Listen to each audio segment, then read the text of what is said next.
Hello everyone, and welcome to another episode-by-episode look at a show, in this case, Terra Nova, which lasted for a single season back in 2011. Now, this is a Patron request, so don't expect the sort of madness you sometimes get in Adam Adamant, Urban Gothic, Bone Kickers, or Mud. Those were highly specialised shows, while this is pretty dumb and generic, except for the concept. And that concept is, the Earth is dying, so send some people back in time to colonise the age of the dinosaurs. Which, depending on how time travel works in this, is either the worst idea possible, or just silly. I'm not even sure why it's called Terra Nova, or New Earth. It's the ancient past. Surely it should be called Terra Veteris. Unless the name's because the Earth is technically slightly newer in the past than it is now.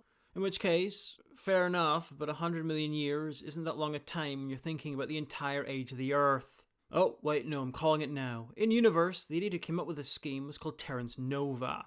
And the whole project was an attempt to make his name sound less embarrassing.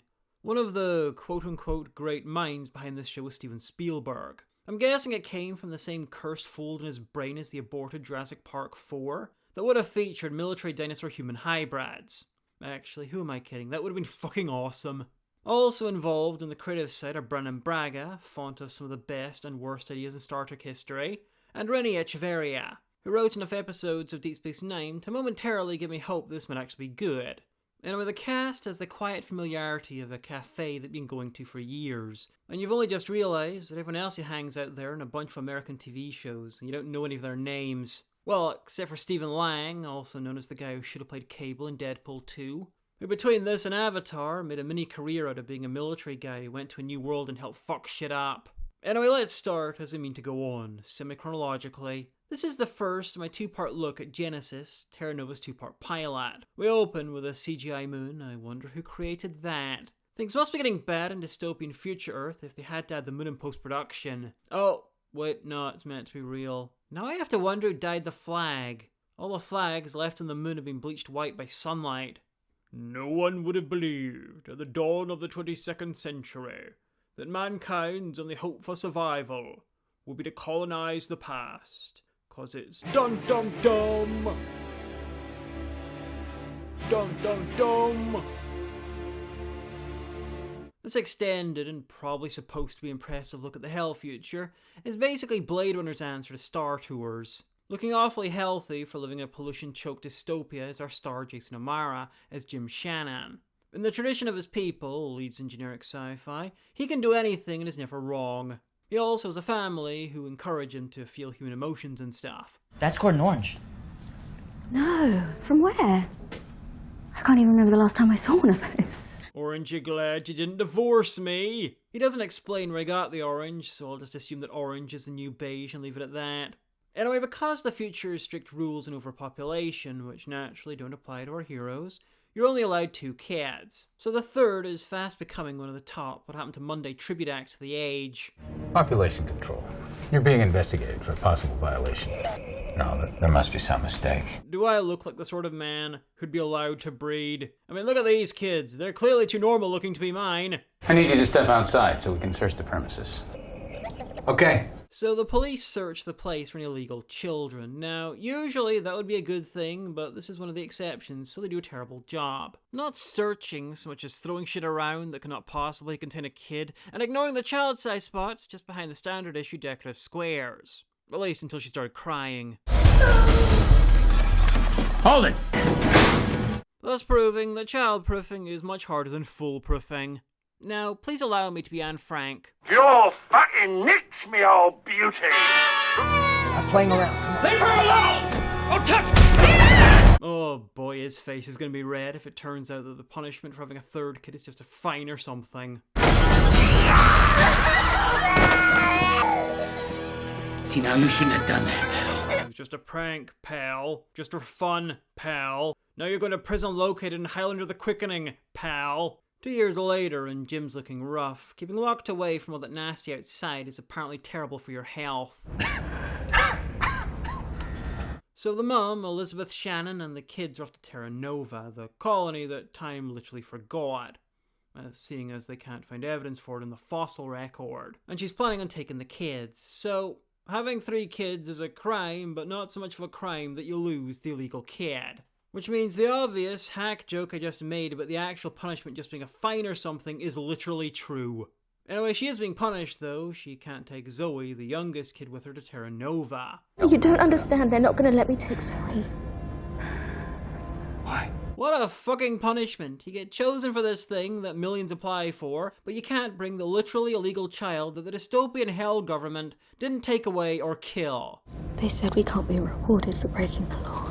I'm not saying it's good or nice, but it's a fuckload better than most dystopias. Hell, that's more reasonable than a lot of the world today. No, there's got to be some way around this. There is. Does it involve a lot of staring? Nah, it's called protagonist-centered morality. You see, they decide to cheat. He escapes using an anti-pollution mask using a laser because a file in a cake wasn't futury enough.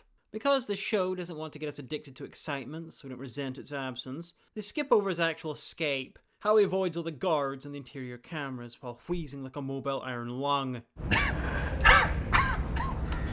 Actually, no, that's what would happen in a show with basic competence. Once he's out of prison, he's fine, and his abs are at max chiseledness. Either he's an ubermensch, or that prison gym is fucking amazing. Yeah, step 1, Dad breaks out of a maximum security facility. Step 2, Dad breaks into a maximum security facility. Piece of cake. You're spoiling the episode, kid. At least you would if it wasn't Terra Nova and therefore already spoiled. Anyway, we soon discover how he avoided getting caught by getting onto a train and slicing himself open in public. But to be fair, if I saw Jason Amara slicing himself open in public, I'd just assume he was depressed about Terra Nova and give the poor bastard some extra space. Removing the tracker implanted in him and leaving him on the floor. Well done, show. I hadn't even considered the possibility that he'd been tracked and the prison was so incompetent that they still managed to lose him. And why is the tracker located somewhere he could remove by himself? Seriously, that's like rule number 2 of sci-fi prisons. Rule number 1 is never stick Christopher Lambert in one. Anyway, it's time for Josh, the son, avatar of lukewarm toast, to have a great scene with his girlfriend. I'm gonna figure out a way to get you there, even if I have to come back here and get you myself. It's a one-way trip, Josh. I bet there is a way back. If there isn't, then why assume the time travel even works? Why not just assume that everyone who goes back gets atomized? Did the first person sent carve a long, abusive message on the side of a mountain aimed at the prick who sent them? Please remove your rebreathers and place them in the bins provided. Your rebreathers will not be required. These people have grown up in an oxygen-depleted, pollution-heavy environment, and are going to the age of the dinosaurs, an oxygen-heavy environment. It's why things could grow so big back then. Oxygen can get you high if you have too much of it. I assume these facts will come together to explain some of the show's upcoming plots.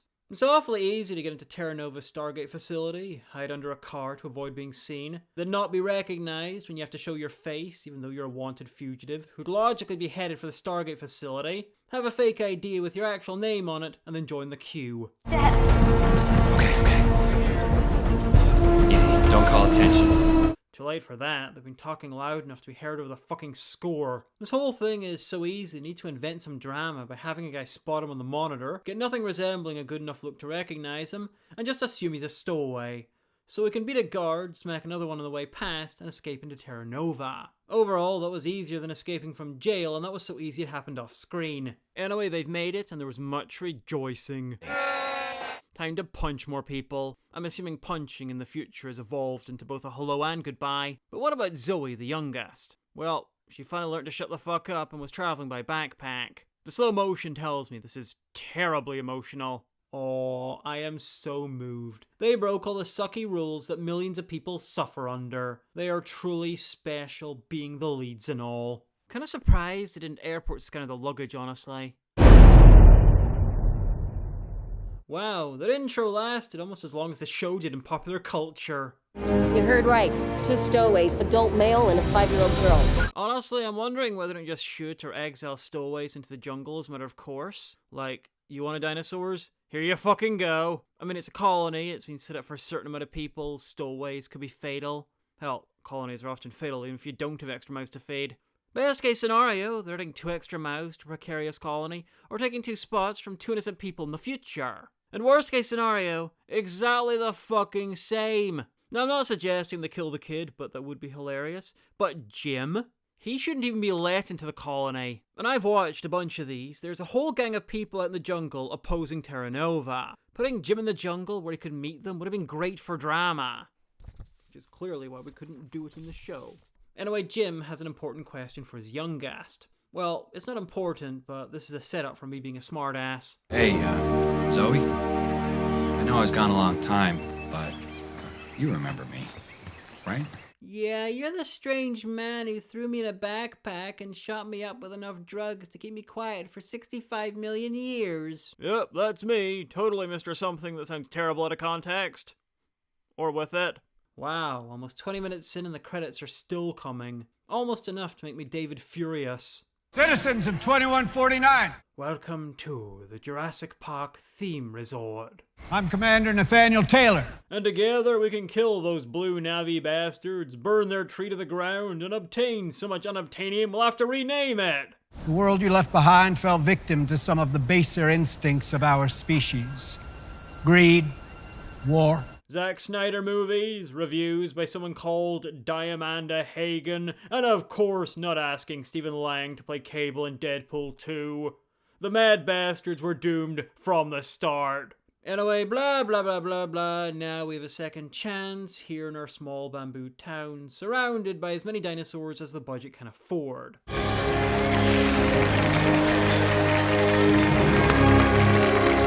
Dr. Elizabeth Shannon, first in your class at Northwestern Med. You know, that table really demonstrates how serious you are about not making the same mistakes as before. Although a table that awesome is worth a bit of hypocrisy. Anyway, he's here to yell at them for stowing away.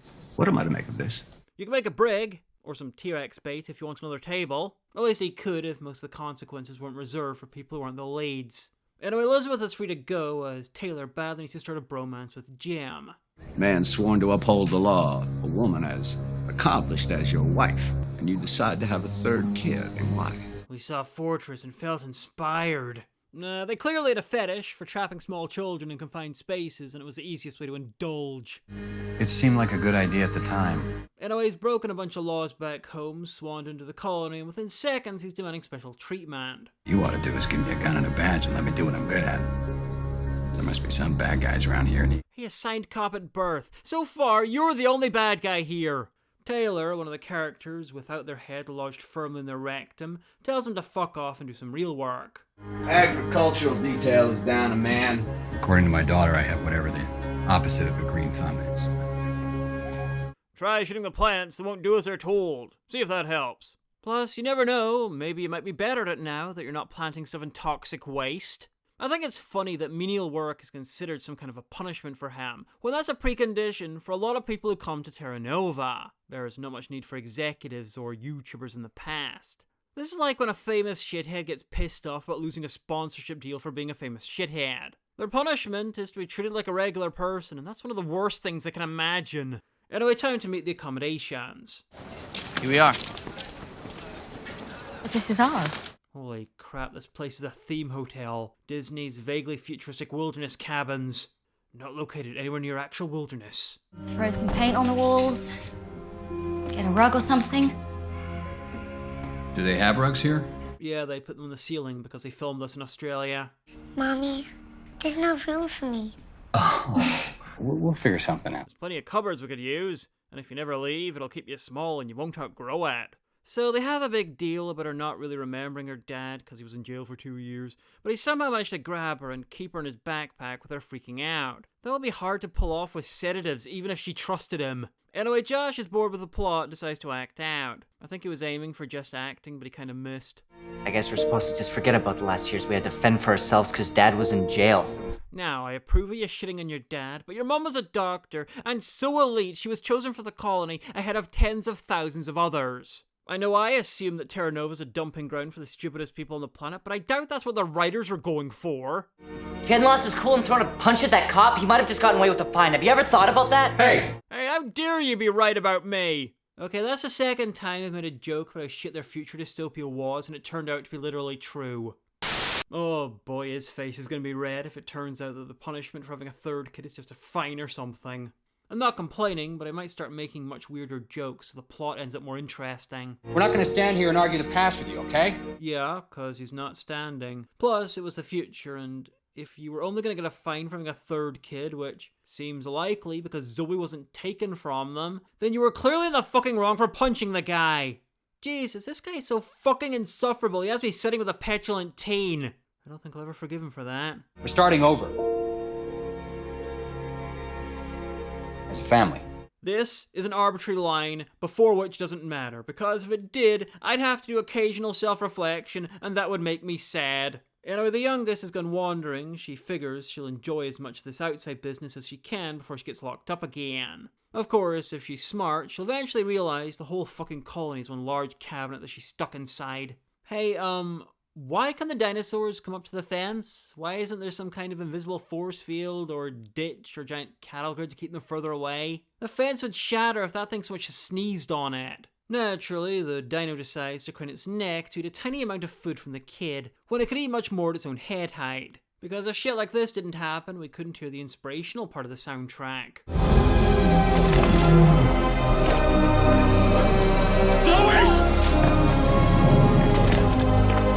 Why is it looking in anyway? There aren't any trees on that side of the fence, and there's no one interesting in a 65 million year radius. Anyway, regretfully, no one's eaten, and after skipping some mild drama... The answer is yes. We did do the right thing. It's the morning. You guys used up all hot water. Thanks. It's at least 65 million years ago. The temperature was much warmer than you're used to. The last thing you need is a hot shower. Everyone's got an exciting day ahead of them. Doctoring for her, being shirtless astride a fence like a colossus for him, and looking at a steampunk beholder for the kids. It's the probe! You know, the one they sent through when they first discovered the time fracture? She explains what's going on with what passes for science. There was a fracture in space-time, which, as per usual, appeared randomly, and they sent this Sputnik thing through to find out where it went. Because they couldn't detect in the future, apparently this thing had time travel radio, they concluded that this is actually not our Earth in the Age of the Dinosaurs, but a parallel dimension in the Age of the Dinosaurs. Which is useful for not undoing your own past in the future by stepping on a butterfly, but really fucking bad for all those future humans from this universe who are now blinking in and out of existence every time one of these assholes swats a fucking fly. The science in this fucking show is so tortured, it might as well be watching it. The kids are meant to be going to orientation, probably to find out whether how not to be eaten classes are being held, what buildings will be shot at for going near, that kind of thing. Naturally, Josh, being his father's son, doesn't give a fuck. Josh! Look after Zoe! Jim's sent to do some weeding without a chainsaw or a safety harness or being told what local animals are dangerous. Honestly, I think they placed bets on how long it would take for something like this to happen. Okay. I'm okay. We don't care, dude. We're extras. This better not awaken anything in me. Son of a bitch. Being a pinhead, Josh is off exploring the furthest realms of experience that Terra Nova has to offer, which is a weird durian-looking fruit. It's an angel to some. Oh! You get used to it. A demon to others. I'll take your word for it. Which will tear your asshole apart. Hey, what's your name? 2 eyebrows, piloting some flannel. You? I'm Sky. Hey Sky, what's up? Apart from you? His new friend Sky, owner of one of the most expressive faces in the colony, has been here for a while. He arrived on the 10th pilgrimage and she's been here since the 5th. They call each new set of colonist pilgrimages for reasons that I don't much care about, and I suspect that neither should you. Taylor said he arrived 7 years back, which means, on average, pilgrimages have been coming through every 8 or so months. So she's an old hand, having been here for just over 3 years, which is how long the episode feels thus far. I'm only mentioning all this to keep up the illusion that I'm paying attention. Plus, you never know, I might be able to point at continuity errors later on. So what's there to do around here anyway? Well, depends on how close to the edge you like to walk. So, go on one of the many off-screen roller coasters, or be eaten by a Spinosaurus? Well, that duo's gonna be insufferable. Over at the lab, Elizabeth's having fun, having no idea what the fuck she's doing. Whoa! Whoa, is that a technical term? Interesting. The doctors discovered some weird animal-based cures, like this oxygen leech that helps people still adjusting to the higher level of oxygen. But they didn't think to brief her about them before she started work. I really hope that's fatal. I got nothing against the guy, but it would totally fuck up her career. Or better. Josh. Dad. We're supposed to be at orientation. What are you doing? I am. It looks like I'm still straight. Hey, I told you. You can't just come back after all this time and start telling me what to do. Well, looks like we have trouble in paradise. Oh well, I'm sure I don't give a fuck. Sky's living with her own personal United Colors of Benetton advert, which most excitingly features Malcolm from Jessica Jones. Max, glad to meet you. Being sent back to the dawn of time is a dramatic way to get clean, but laudanable. It disappears after the two-part pilot, partially because they really wanted to concentrate on the insufferable people, and partially because he had to get stuck in a time warp and end up in Spartacus. Being a Roman slave possibly paid slightly better. We've then got some random snapshots of life in Terra Nova, including some soldiers in camo, notable because most of the military wear the much more jungle-appropriate solid black, with plastic armor that'll be perfect if the Utahraptors ever take up paintballing. What is that meat hanging up, weirdly not being swarmed by the giant fucking insects that the ancient past was famous for? Is it dino? Was it brought from the future? Have they got a hidden pork farm in one of these buildings? Is it cloned? Is there a point to these questions? No, I just feel like complaining. I'm really quite fortunate this show has given me so much chance to. To us. We actually made it. At the expense of two other people. Thank fuck we're the leads or people would notice how awful we are. So what's this about Josh? Skipping orientation. Oh, don't worry about that. Besides, you ever heard of the soldiers? Apparently it's grooming. And speaking of Josh, he's off with Sky and her friends exploring outside the wall. You see, the fence has holes large enough for adult humans to slip through, straight into the deep jungle. This means any dino smaller than them can easily get into the colony, full of its beach bums without the beach, and soldiers who apparently never soldier anything. And seeing as this is about 85 million years ago, that includes velociraptors. Admittedly, though, they were the size of turkeys, because Jurassic Park is slightly fictional. But you know, dangerous turkeys.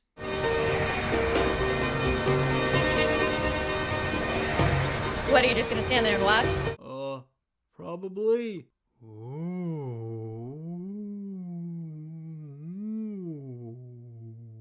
And that'll do for part 1. You can just imagine him awkwardly staring at her for the next few weeks. So far, this is annoying and often bad, though not quite terrible. Even if I want half the cast to be eaten by the other half when they finally run out of food. Holy fucking shit, it's a dinosaur! Jesus Christ, what the fuck? Holy shit, whatever this is, I love what Shinra have done with the place. They said it could never be done in a major motion picture. And they were right.